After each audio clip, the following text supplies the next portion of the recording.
Hello everyone, I will present now the schedule of this afternoon of the CASSW-Rio Grande do Sul workshop. I am Alexandra Zimpec, a professor of the Catholic University of Pelotas, Ramos. So, let me to introduce the speaker. Laurence is going to talking about the ASAP predictive PDK, history, assumptions, usage, and what to expect next. Laurence received the BS degree in computer science, the MS and PhD degrees in electrical engineering. Prior to earning his PhD, he was with Intel Corporation as a test engineer, performing PC chipset design.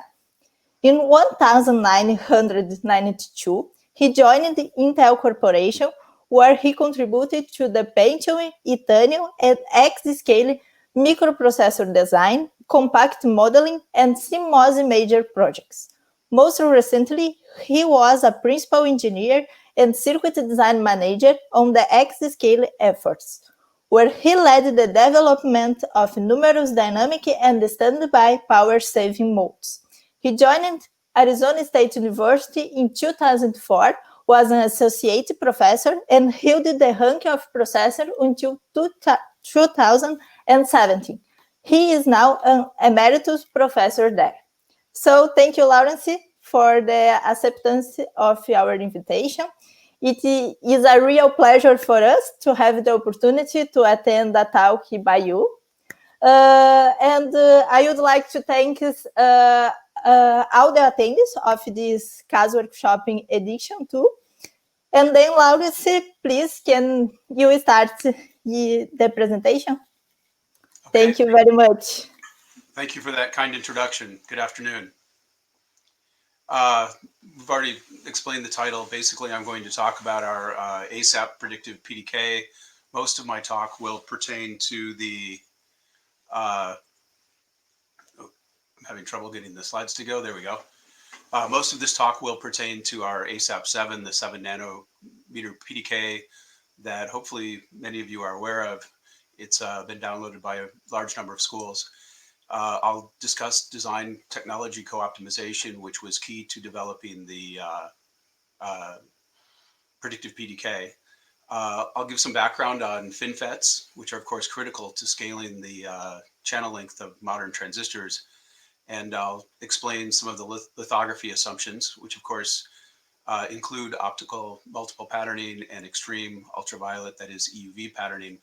We'll talk about the FinFET details that of what we expected with the ASAP7 PDK, and then I'll go into how did we do comparing it to what people actually ended up fabricating in the intervening time. The kit started about 4 years ago.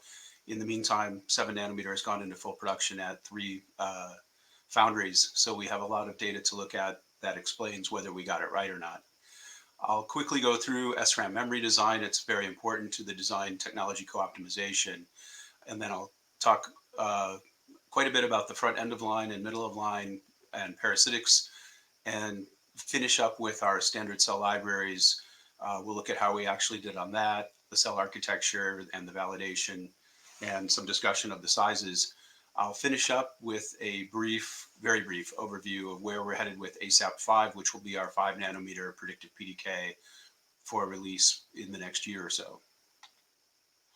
So how did this all start is I taught basic through advanced VLSI courses at ASU, originally as an adjunct with very primitive tools and models.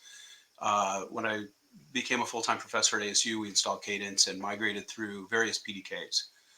All of the academically available PDKs had, I'll just come right out and say, very serious issues. Some of the transistor compact models on the Synopsys kits were grossly unphysical. It was impossible to give many of the assignments because the answers would come out wrong. When you made the transistors longer, the current went up. When you made them narrower, the current went up. All kinds of strange problems like that. If you are interested in this, there's a very good comparison of the academically available models by David Harris, who's one of the authors of the standard VLSI book. So I'll point you at that. So I was approached by Lou Schifrin, who I had worked with at a startup, and he was at ARM Research at the time, and asked if I was interested in helping do a quality PDK from scratch. And to put it simply, I was very ripe for the picking because of these problems I had experienced with trying to put together classes and trying to keep them modern with PDKs that were not very usable. So ARM Research had a lot of internal data. They have, of course, access to all foundries, but they can't use that, of course, because it was only available under non-disclosure agreement. So the solution was to develop it completely from the literature based on what we thought the fabrication machinery could do, again, based completely on the literature and what the vendors said their machines could do. Since this was about 2 years before 7 nanometer was in production, the PDK was, of course, predictive. It was our guess, hopefully very educated guess, as to what you could really do. So our goal was a very realistic 7 nanometer PDK. It was developed completely at ASU. We had, like I said, a bunch of assistants from ARM, but they basically were consultants and pointed us in the right direction. It was an unfunded project, so the only way that we could do this with adequate resources was to get about 15, maybe 20 students total. It was about 15 in the initial class. I put together a special topic graduate course, and the goal of this course was to go through all of the requirements and have the students individually research all of the capabilities of the tools. This is the lithographic tools, basically the fabrication tools and capabilities. Early on, we assumed that EUV lithography would be available. I should say, 2 of the 3 7 nanometer processes currently in production did not assume EUV. And after looking at what the layout rules would be with complex multi-patterning and remembering that we wanted to make this an academic kit for student use, I pushed very hard to say, okay, we're going to assume EUV for the complicated layers. You'll see why as I work through the talk. This was really important because the rules for multi-patterning can be quite difficult, and having done them on the 12 nanometer, I can assert it's very time consuming to do the layout, and it's not very intuitive. So in the course of a class through a semester, learning such rules would be very difficult. It's good to know they exist, but I wanted it to be, frankly, fun. The non-EUV layers in the ASAP7 PDK do assume the appropriate multi-patterning based on optical immersion lithography.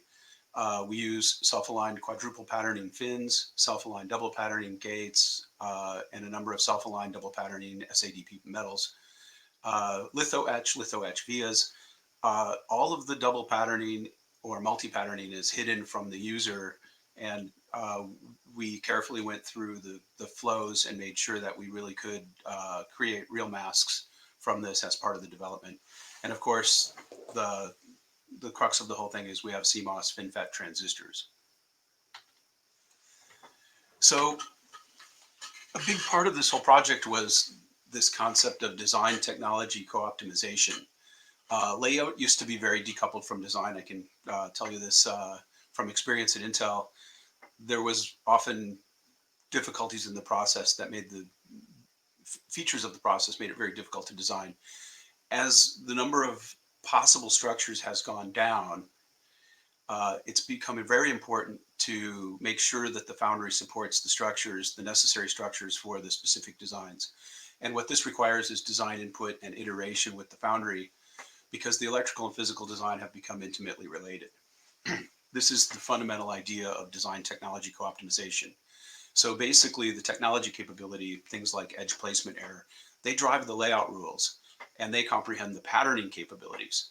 But in order to create useful designs, we have to have specific structures that enable the designers to do the things they need to do in a way that's straightforward. Electrical changes also impact the design when we go to FinFETs. FinFETs, of course, discretize transistor sizing. You either put a fin in or you don't. Strain continues to improve the PMOS more than the NMOS. We've been approaching 1-to-1 N to P drive current ratios for a long time. My personal take on this is great for logic. It's not so great for memories. And of course, we can adjust the VTs so that we can keep the P ratio appropriate for good memory design. But the key idea here is that the designers have fewer choices. You actually have to follow the Foundry intent. They've enabled specific structures for you to be for you to use, and you have to understand the underlying technology to be an effective designer, because you have to use what they expected. So this is a quick slide overview of why we have FinFETs.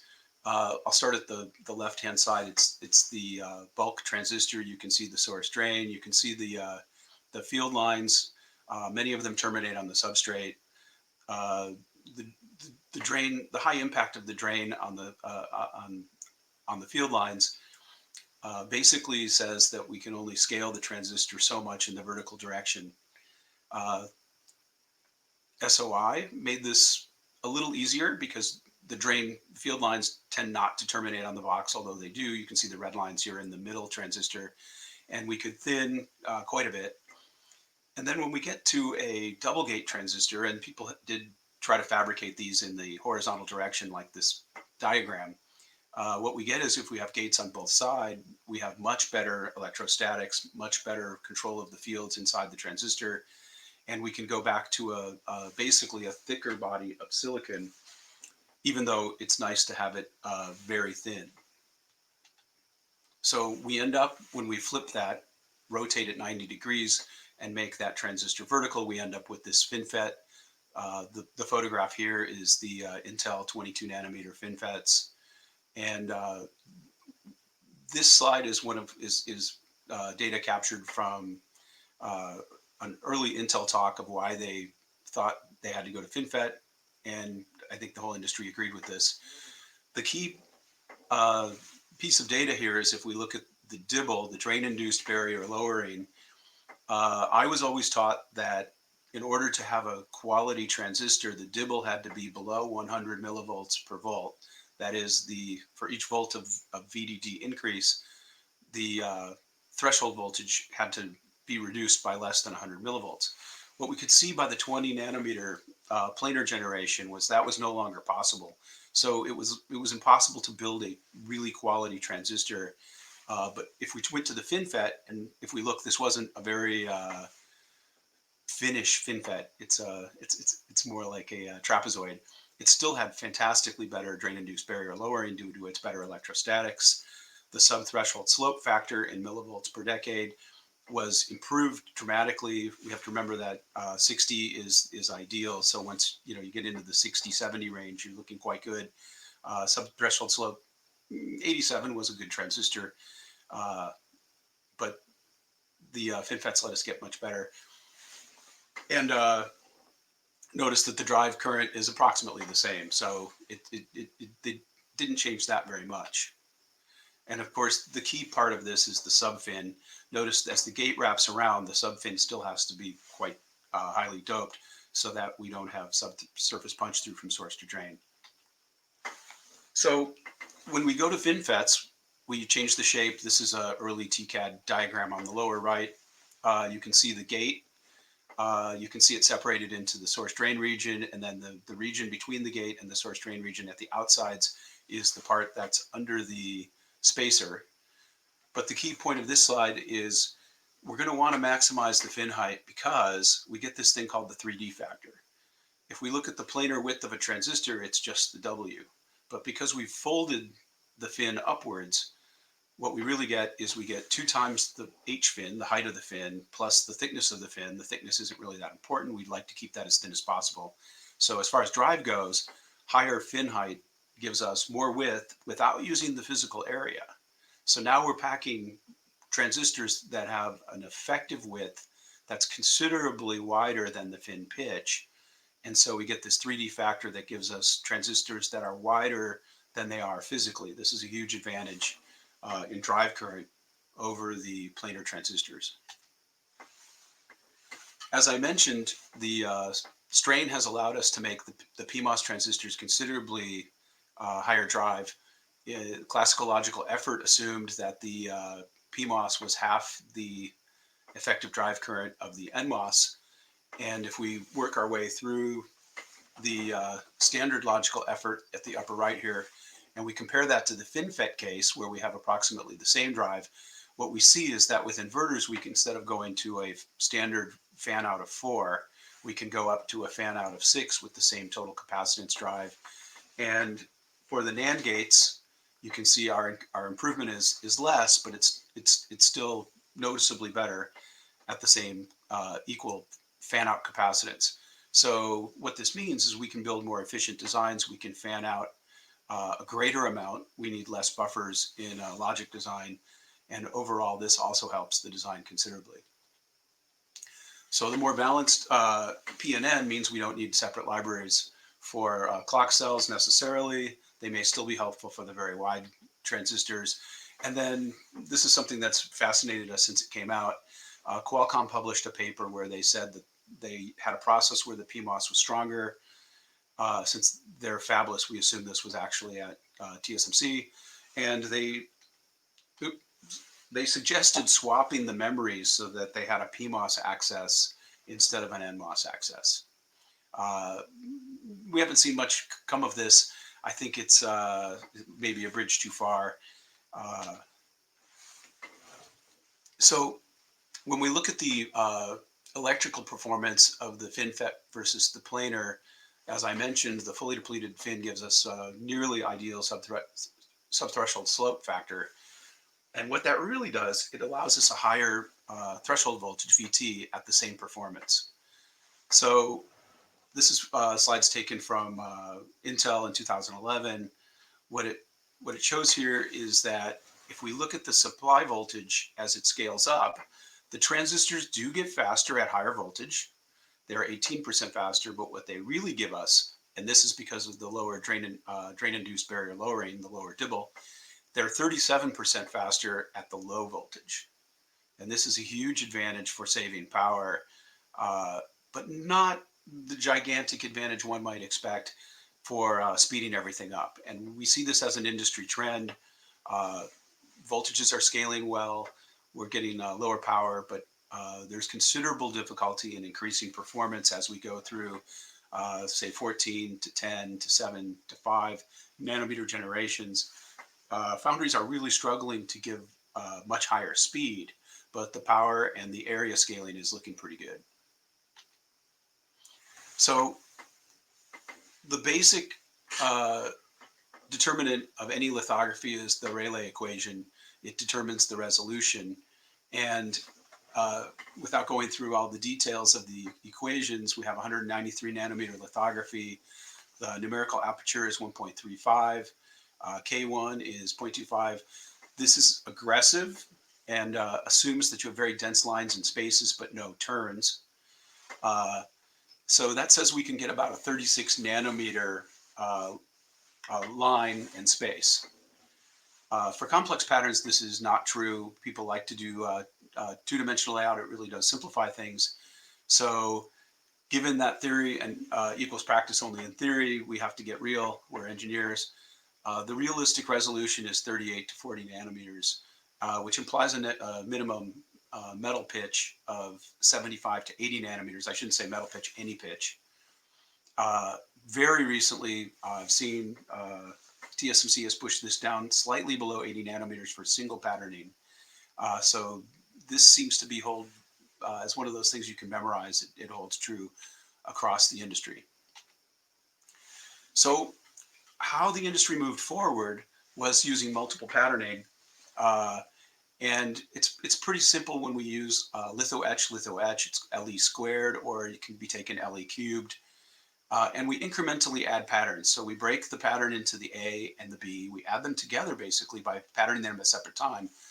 And the key issue with LE patterning is this misalignment between the masks will cause jagged edges. And of course, we have to have overlap between the patterns so that they actually connect. But what you see if you look at the diagram on the right, we make an A mask, that's the red. We make a B mask, that's the green. And when we put them together, we get pitch doubling. So we no longer constrained to the 80 nanometer pitch, we can go to a 40 nanometer pitch, and this is how the industry moved forward into the 20 nanometer regime and below. The other way to do this, and this is what we use in the ASAP7 more, this is the target shape in green, and we decompose it into two masks, well, two patterns. One becomes the mask, which determines the mandrel. So what you see is the purple here becomes the metal mask, and then the opposite pitch becomes the non-mandrel metal. So basically we're still back to our 80 nanometer pitch between the purple lines and an 80 nanometer pitch between the blue lines. We create the mandrel, and the mandrel is the actual mask. And notice it is not the lines, it is the places where the lines are not. And then spacers are grown based on that pattern. And the spacers become the actual line mask. And then we have a block mask to etch away the lines where we don't want them. And what we get is it looks a little confusing, but what we get is the original version. The spacers are left here, but of course they get etched away, the spacers being the yellow. So instead of doing all this complicated pitch doubling, extreme ultraviolet lithography looks very advantageous. The problems are many. It's very expensive. It requires a highly ionized tin light source. It uses mirrors and not lenses for optics, and these mirrors do not have very good reflectivity. So all told, you lose nearly all the power from the source to the wafer.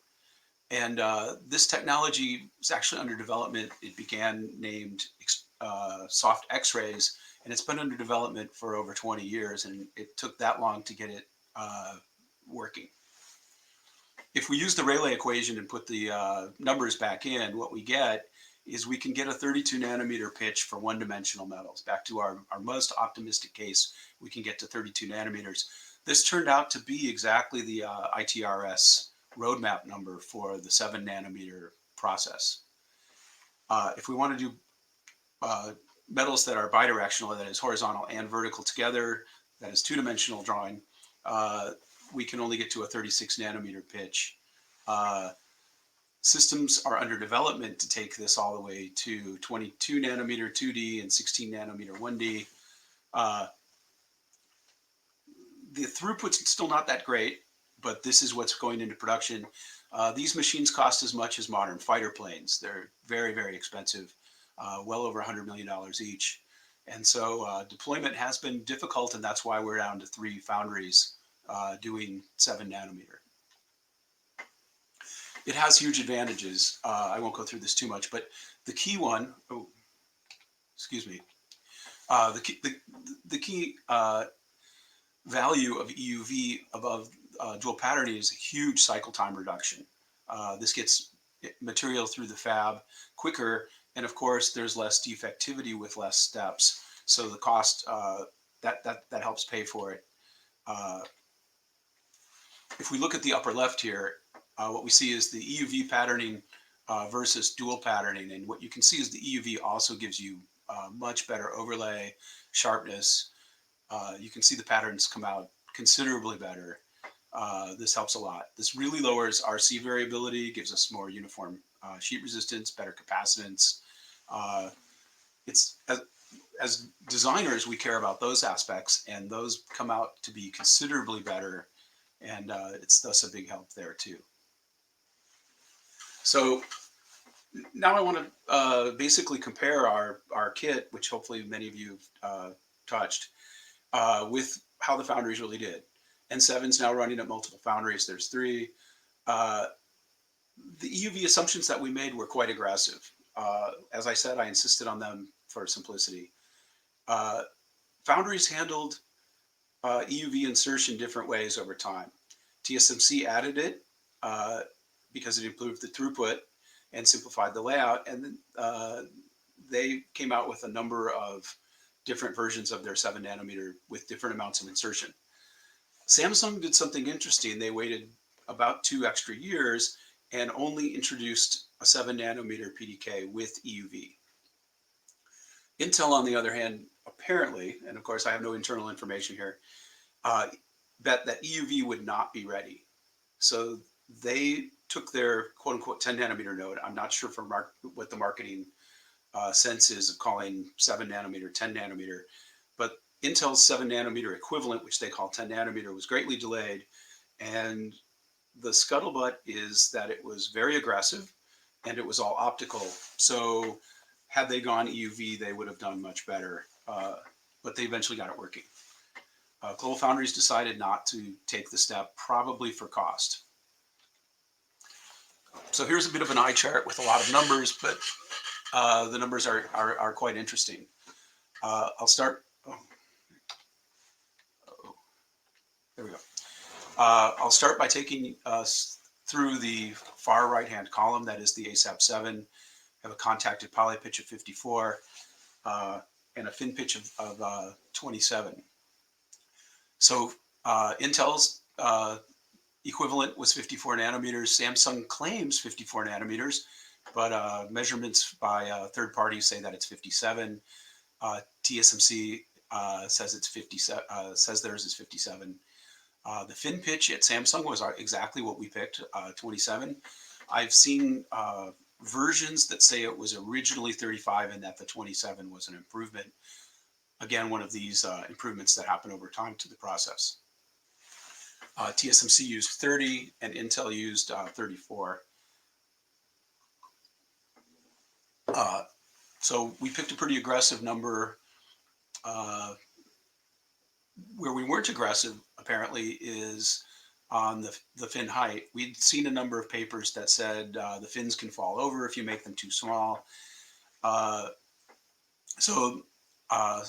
Samsung, TSMC, and Intel are all in the range of approximately 50 nanometers tall, whereas we were only 32 nanometers tall. This is a pretty big difference. I think I would call our greatest miss in our predictive model. Gate lengths are all pretty close to the same. Again, we were aggressive. It's very hard to scale the gate length, as I'll show in a couple of slides. Everyone offers multiple threshold voltage options. We offer 4, TSMC offers 4. Everyone actually probably offers 4 because they frequently don't include the SRAM VT in here, and we do. The metal 2 pitches, as I said, we went with the 36 capability of the EUV for 2-dimensional lithography. Samsung did the same thing. The other foundries started optical and therefore picked a larger metal 2 pitch. Libraries were all the same. We started with 7.5. We're actually going to release a 6-track height library soon. All the foundries went to 6 tracks. Where this gets interesting is Intel started with single diffusion breaks. Everyone else is adding them over time. We will add them at our 5 nanometer. Double diffusion breaks were cleaner, but they do add a lot of area. There's a huge advantage in going to single diffusion breaks. Samsung is interesting because Samsung had single diffusion breaks at 14 nanometer and then dropped them when they went to 7 and then added them back in. SRAM cell sizes are all about the same size. We are too aggressive there, and that is based on the fact that we have our fixed fin pitch, and the way we made this simple for students is we did not change the fin pitch as you go to SRAMs. So that forced our number to be a bit aggressive. The references are here at the bottom. If you are interested in this, you could look them all up.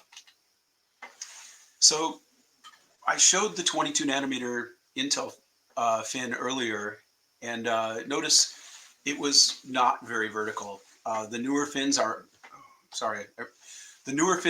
very vertical, but still not perfect. So it's important to note that the bottom of the fin is wider, so it will have worse electrostatics than the top of the fin. And we have to be very careful looking at the literature about gate lengths and fin height, etc. We have to be careful to notice where the fins are measured. Of course, a foundry is going to always publish the best number, the one that makes them look best. and the third parties tend to be more realistic. This is taken from a very recent paper, I think last month, where IBM reverse engineered the 7 nanometer foundries and showed their modeling. This is the picture of the fin is the Intel 14 nanometer fins. And then I want to draw your attention to the upper right. It's a bit of an eye chart. What you can see is the source drain doesn't actually make it all the way down to the bottom of the fin. If you look at the lower right, we model this with our 3D TCAD by the trapezoidal source drain growth.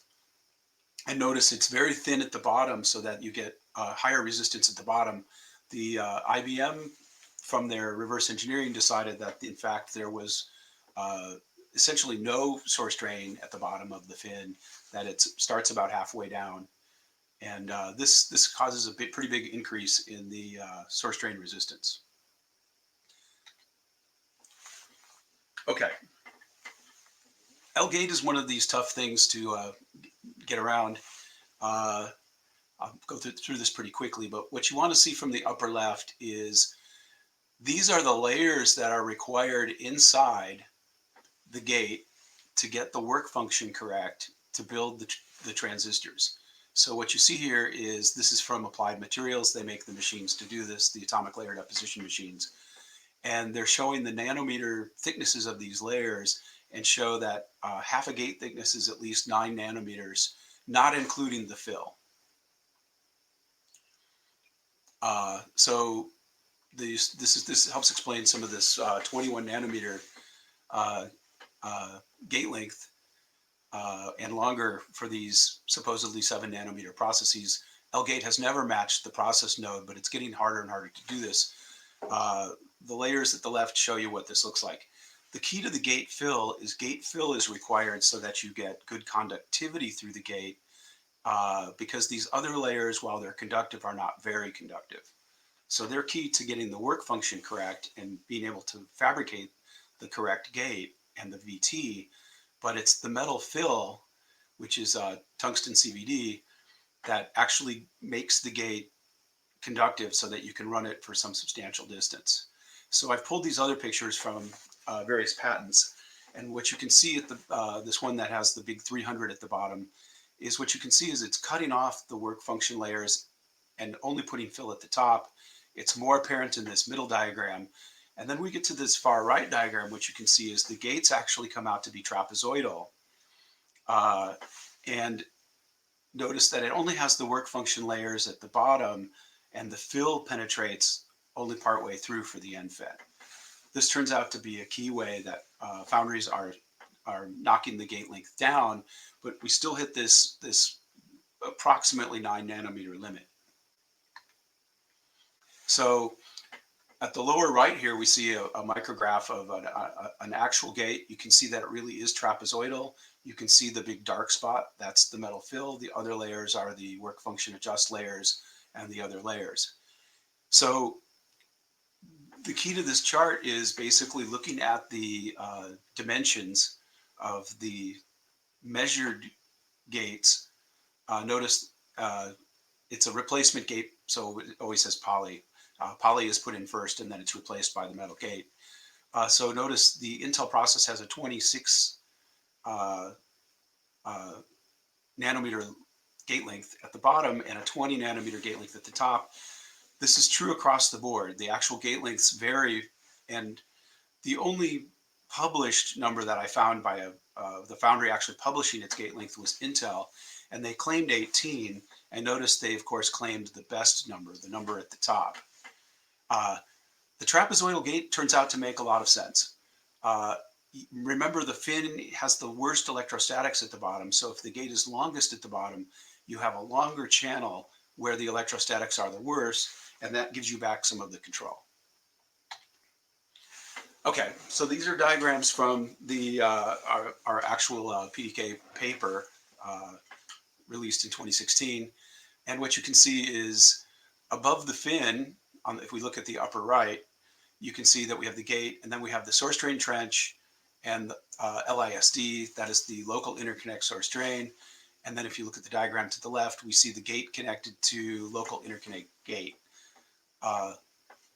Local interconnect gate, LIG, and local interconnect source drain, LISD, they comprise the middle of line metal layers. These were added at the FinFET generations, basically to get everything connected in these very complicated three-dimensional structures.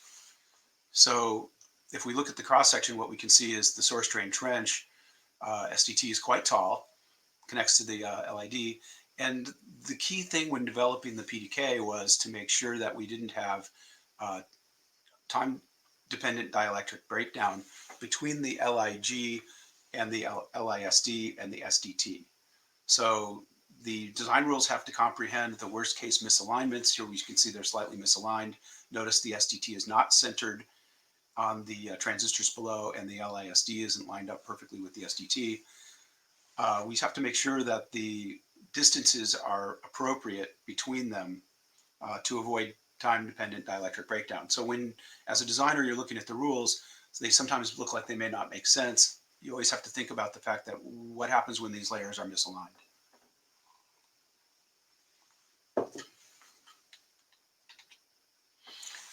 So these layers are most important when we're looking at the SRAM cells. And the easy way to remember the SRAM cells in the our predictive PDK is that we add fin pitches each time we want to make the cell bigger. Starting at the lower right is the 111 cell. That is, it has a single fin pull down, a single fin access device, and a single fin PMOS. And it has the least number of fins, which you can see here is 1, 2, 3, 4, 5, 6, 7, 8. We go to 10 fins to build the 122 cell, or the 112 cell. That wouldn't matter. The 122 cell turns out to be much better. And if we want to make even larger cells, say 133, we just keep adding fins. Register file cells look the same. We take the SRAM cell and we simply extend the gates. So here we basically can see this is the access device. The other access device is up at the lower left. If we look at the lower right of the layout, sorry, the pointer is not evident on the screen.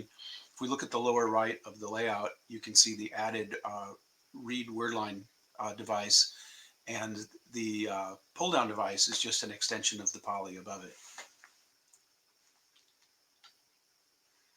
So now we can look at some real lithography again, and you can see this is the real SRAM cell. Again, you can tell it's real because everything is all rounded. Here we can actually see the fins running horizontally. We can see the word line, everything's pointed out. Notice there are two fins. This is the 122 cell. This is a 112 cell. So it has a single access device, but two pull downs. And what you can see here is, if you look at the far right diagram, this is using our PDK and showing the mask, the corner rounding from the masks. What you can see is this creates a minimum size notch between the devices, the NMOSs. If you look at the bottom, you can see the cut in the active. That's where the cut is. So this becomes the most difficult lithographic point. And what you'll see when you look at commercial processes is they tend to use a 122 cell instead of a 112 cell. There's two good reasons for this. The first reason is it's lithographically easier because we get rid of this notch. And the second reason is it's electrically better because it turns out that the SRAM cells have more difficulty with writability than with read stability. And the writability is enhanced by having a larger access device because two fins more easily overpowers one PMOS fin. And that way the writability is very good and the readability is adequate. This is another view of pretty much the same thing. What you can see is the 122 cell removes this notch, and it's much easier. The picture from the left is a discussion of the corner rounding of the masks. This is the fin cut mask. What we see is we can simply leave the fins out by adjusting the mandrels, and this is the way the SRAM cells are really made. And now the fin cut mask becomes very simple. I mentioned the MOL. Middle of line was most problematic on the 6T SRAMs. What we can see here on the right is the middle of line. Notice that the SRAM metallization, the actual device connections between the gate and the source drains are done purely in middle of line. And looking at these big dark arrows up above, what we see is it's the corner-to-corner spacing of the middle of line that are the time-dependent dielectric breakdown limiters for the cell. And that happens in two places. This required extensive optimization to get everything right and decide how the cell should actually look. I'll quickly go through this. With this slides at the left, see each one of these BK0, BK2, BK3. These are different LE masks that would be required to make an SRAM cell. This is some analysis done by IMEC in Belgium. And what they showed was they needed 5 masks to make the middle of line for the cells. Notice their diagram looks a great deal like the diagram taken from our PDK at the far right for the final result. But the key here is removing 5 masks and using only 1 EUV mask,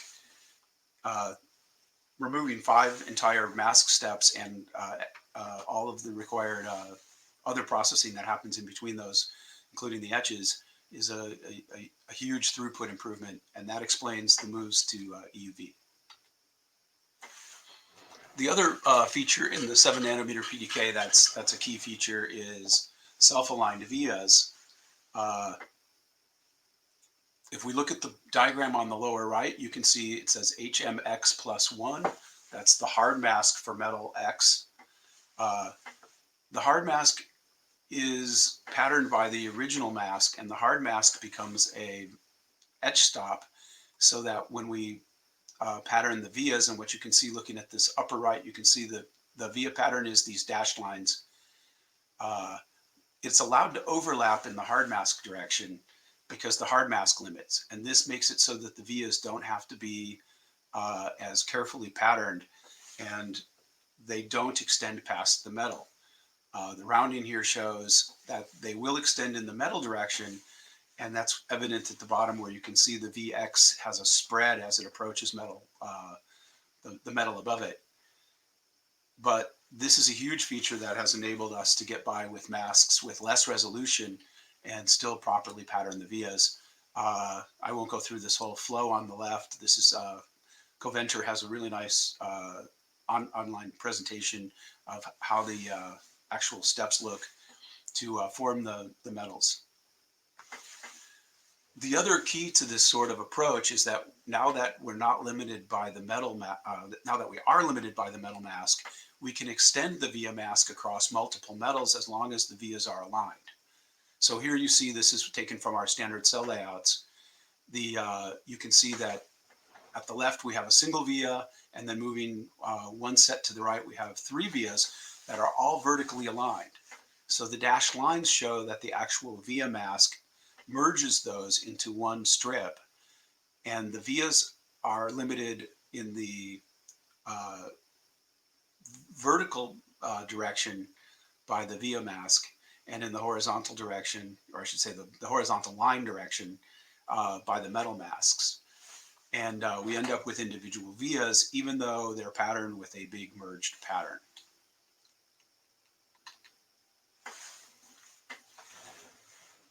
The issue with having this middle of line and its very high aspect ratio, that it's quite tall, this is sort of the realistic looking aspect ratio here at the right, is that there's a huge amount of parasitics brought in between the middle of line and other middle of line layers, and between the middle of line and source drain trench layers and the gate. So this is not well comprehended by the transistor models. Very limited amount of this can be done, especially since you can draw the middle of line differently. And this is the reason that in modern processes, it's very important to do actual parasitic extraction in order to show what your values are and your circuit performance. In general, what we've seen is the circuit performance tends to drop by about, the delay tends to increase by somewhere between 75 and 125%. It's reasonable to assume that if you did not include parasitics and did a schematic only simulation, that you actually need to multiply the number, as far as delay, the delay number by 2 to have an actual realistic number. But of course, you should always run the parasitics. And of course, that's included in the PDK. This shows approximately the same thing. The source drain resistance is very high. And again, most of this is extracted better from the extraction tool. It's key to maximize the source drain silicon to trench source drain area and try not to consume the fin in the processing. So now I'm on the ASAP7 standard cell architecture. This is the basic architecture. It is 2 gates together here. There's an inverter on the right and NAND gate on the left. What you can see is all the different parts here. I won't go too much, but we have LIG on the power rails. You can see the widths, the double diffusion break. The library is 3-fin NMOS, 3-fin PMOS. The key thing to point out with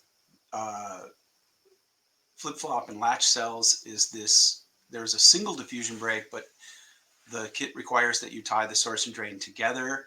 I'm trying to draw your attention to the dashed box that says crossover.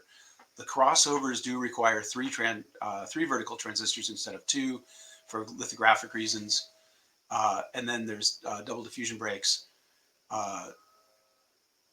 Since this will be available offline, I'll leave this to the reader. But what you can see is the double diffusion breaks are basically unconnected transistors, but they are there as dummies. That's where the cuts go. And the crossovers are part of the key to getting everything to work together. This is the design technology co-optimization. Without crossovers, you can't build latches and flip-flops. And of course, those are key to any digital design.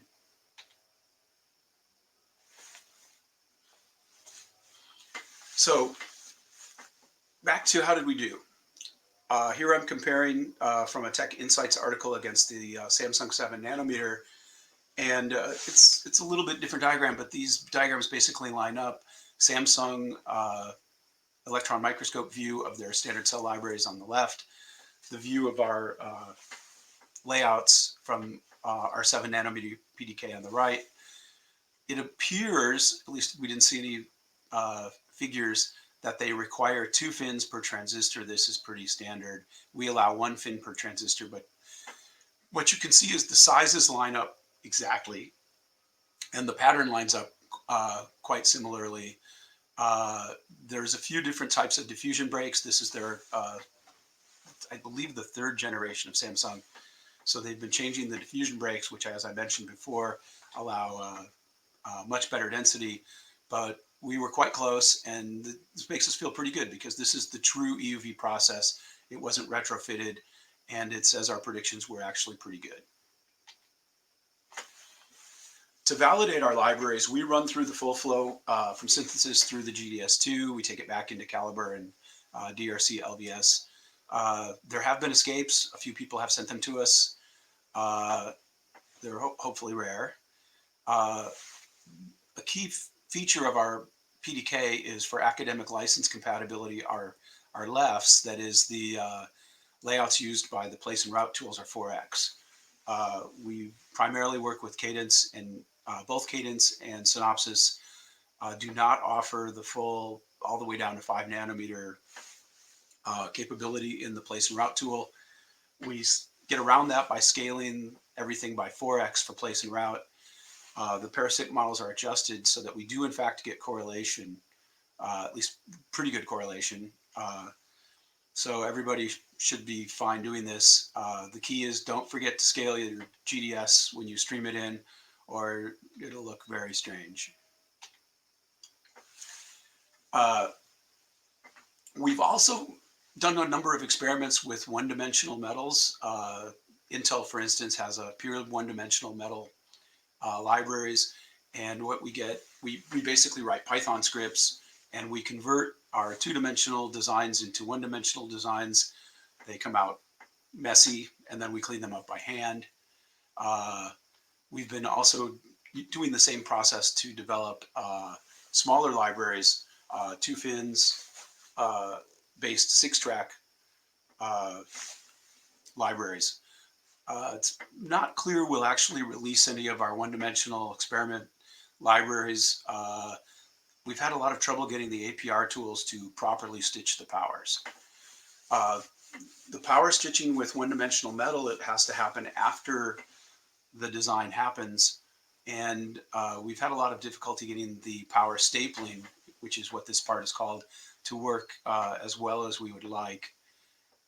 So if we can't work this out with the vendor, we probably won't release any one-dimensional libraries. What you see here is the one-dimensional libraries require that you power staple.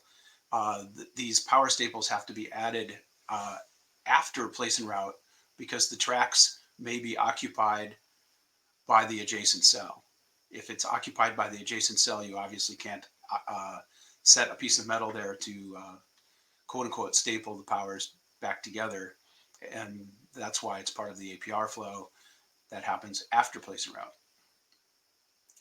The other thing is we've done experiments where we extend the lines to make a pure lines and cuts layout, which is interesting for characterization. It's not so good for timing and is very complicated to do in the place and route flows. But this is another option that we're pretty sure this is the way Intel does their lithography in their 10 nanometer process. Okay, so I promised I would get to where we're going to go with ASAP 5. We're actually pretty far along on this. We have to build a lot of stuff in order to get the rules right and make sure that we've made it through the design technology co-optimization iterations. This is some early work that we did. It's taken from my student's dissertation. He's since become a postdoc, where we did 3-dimensional TCAD to determine the transistor characteristics. And one of the things we've investigated and will probably go with is the 5 nanometer can go to vertically stacked nanowires. These continue to improve on the FinFET electrostatics, since now instead of having control on 3 sides, they have control on all sides. The electrostatics are really great. The library architecture we're going to go to is the 6-track, 6 metal 2 tracks. The other thing we're adding is the feature that Intel added in its 7 nanometer, the contact over active gate. When going to the smaller number of library tracks, it's really important. Well, what becomes limiting is the ability to contact to the gates. So if we're going to go to a smaller 6-track library, we think we could support even 5 tracks with the contact over active gate. This really improves that, makes it obvious why Intel went to this with their very aggressive process. We'll also support single diffusion breaks, which everybody's reintroducing into the processes. This turns out again to be fully self-aligned to the transistors. And we're going to go, instead of to the partially self-aligned contacts, these are fully self-aligned contacts by adding a couple of fabrication layers. The foundries have figured out how to make the contacts align to both metal layers, not just the layer above, but the layer below. And this basically makes the contacts, again, easier for the designer to use. So I'll summarize this talk. The key to all of this has been design technology co-optimization. It's absolutely critical in modern process design. It's very important that the foundry engage with the designers very early on and make sure that what they're actually planning to fabricate is usable for the designers and optimal for the designers to build designs that they want to build. The ASAP7 turned out to be pretty close to eventually, and certainly what we think probably the best 7 nanometer PDKs, and I'll put best, I should put that in quotes, I suppose, with the same assumptions, which were that EUV is available at the beginning. It turns out we look pretty close to the Samsung, which would be the equivalent process. We really missed on the fin height. We chickened out. It's obvious that you want it to be as tall as you can get away with. We had seen a number of papers that said you couldn't make them taller, so we went with what we had. The 7.5 track library was a compromise between high density and high performance. These libraries tend to go 6 for high density and 9 track for high performance. We basically compromised, and of course that made our design work a lot easier. Hopefully everybody's had good luck with that. We're going to be a lot more aggressive with the ASAP5. We're going to add the features that have appeared in the processes. We'll probably be a little bit aggressive on the lithography again, assuming that will be more like the end of the 5 nanometer node rather than the beginning. We're going to assume gate all-around nanowire FETs, but the layout is completely compatible with the FinFET layout, and we're debating whether we should release a FinFET compact models for the transistors for simulation at the same time. And of course, we're striving to keep the design rules simple enough for people to use in their courses. We have a DARPA project to make the PDKs open source. So in the next month or so, what you'll see is we're going to move most of the PDK to GitHub under a permissive license. And we're working to add not just a better library, the 6-track library, but SRAM and register file, and hopefully content addressable memory support to the PDK during the next year. Thank you for listening, and now I can take questions.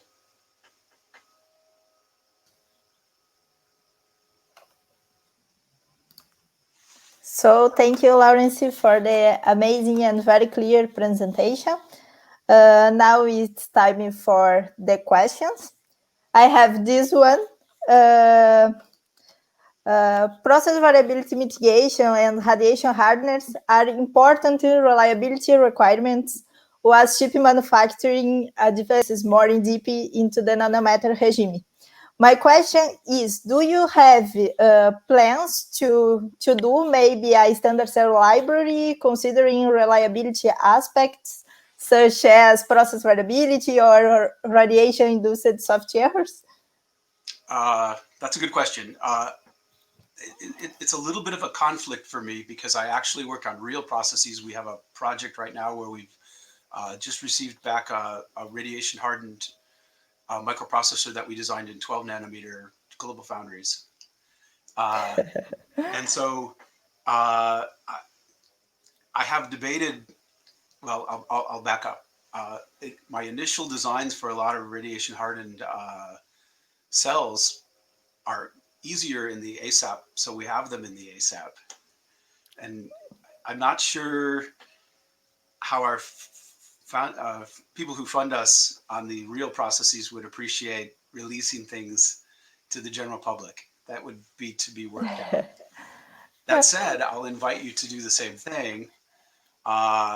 If you read the papers that we've done on 90 nanometer, and we'll have forthcoming papers on our 12 nanometer, we have basically told everybody everything you need to do to build a very, very hard designs in the APR flows, et cetera, and what the cells look like.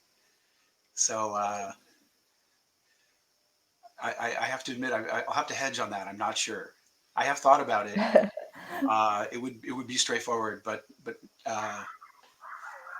the current answer is no. Okay, thank you for the answer. Let me check the other questions. Gerson Dantas has two questions for you.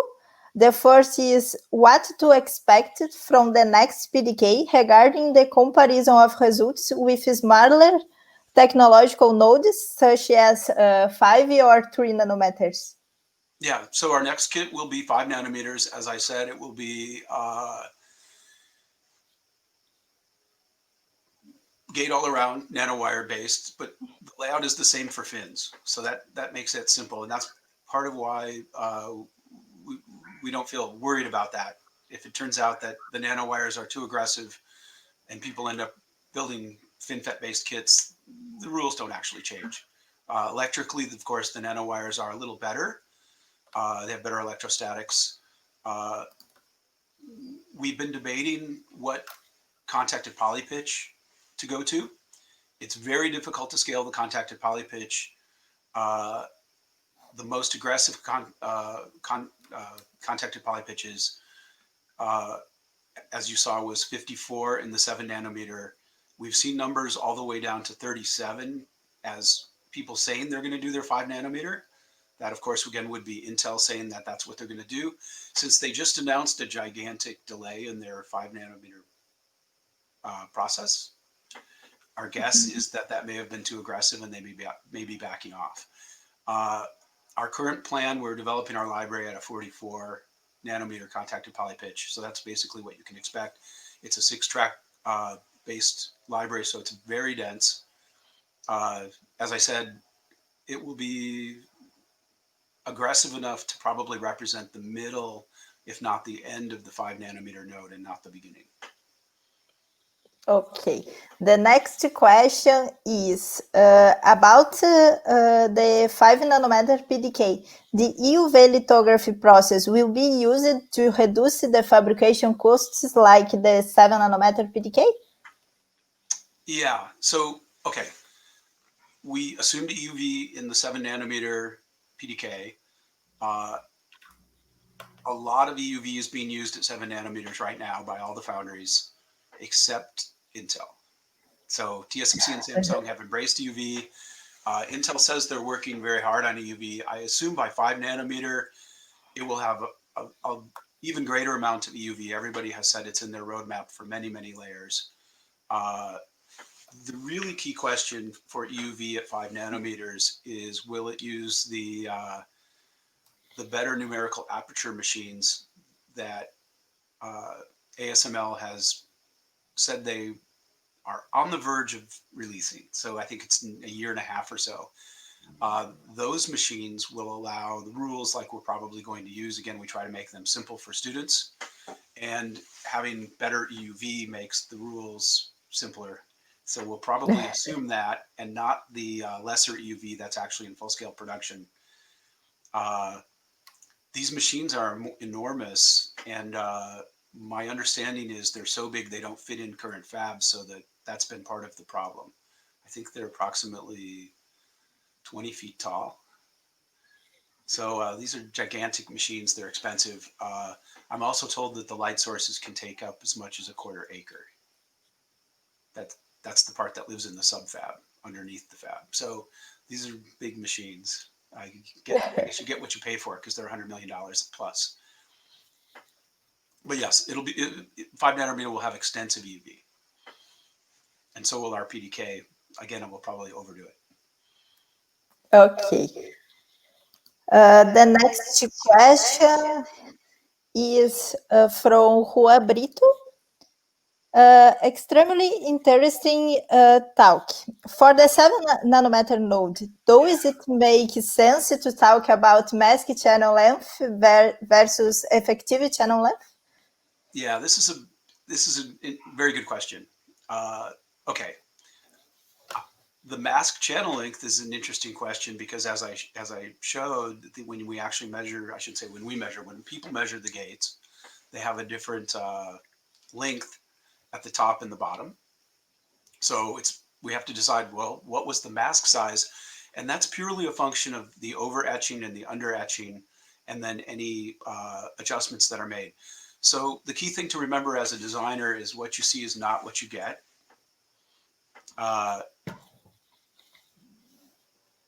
The gates that I've used tend to be pretty aggressive.